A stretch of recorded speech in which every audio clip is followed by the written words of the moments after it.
Hi friends, welcome to our channel. ఈరోజైతే నేను టమాటా పచ్చడి ఎలా చేయాలో చూపిస్తున్నాను.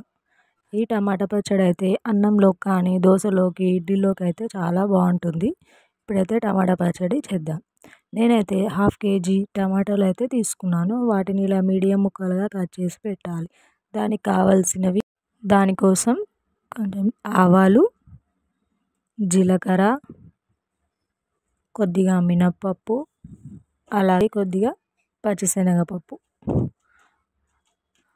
అలాగే ఒకటి కొత్తిమీర. ఇవన్నీ రెడీ చేసుకున్నాక ముందుగా కడాయి పెట్టి దానిలో కొద్దిగా ఆయిల్ పోయాలి. ఆయిల్ పోసాక కొద్దిగా మినప్పప్పు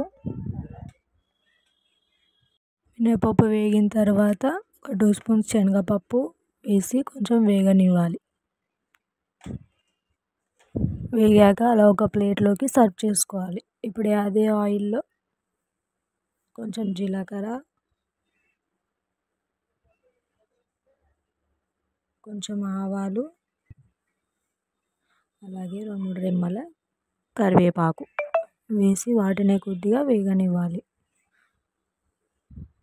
వేగాక వాటిని కూడా ఒక ప్లేట్లోకి సర్వ్ చేసుకోవాలి. తర్వాత అదే ఆయిల్లో కొద్దిగంత కొత్తిమీర వేసి కొంచెం పచ్చివాసన అయ్యే వరకు వేగించాలి.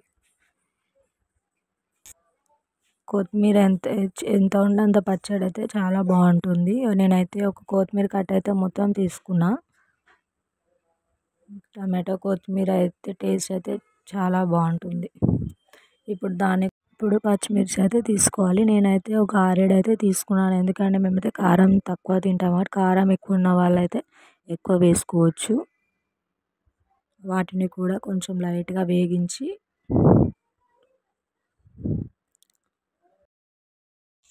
ఒక ప్లేట్లోకి అయితే తీసుకోవాలి. అలాగే కొద్దిగా ఆయిల్ పోయాలి. ఆయిల్ ఉంటే అవసరం లేదు, లేకపోతే కొంచెం ఆయిల్ పోసి మనం కట్ చేసుకున్న టమాటా ముక్కలను అయితే వేయాలి. అలాగే అన్ని టమాటాలు వేసుకున్నాక ఇప్పుడు టమాటా ముక్కలన్నీ వేసుకున్నాం కదా, తర్వాత 2-3 రిక్కల చింతపండు కూడా వేయాలి. చింతపండు అయితే కొంచెం, ఎందుకంటే టమాటా అనేది పులుపు ఉంటుంది కాబట్టి మనం చింతపండు అనేది కొంచెం వేసుకోవాలి. తర్వాత కొంచెం సాల్ట్ వేయాలి.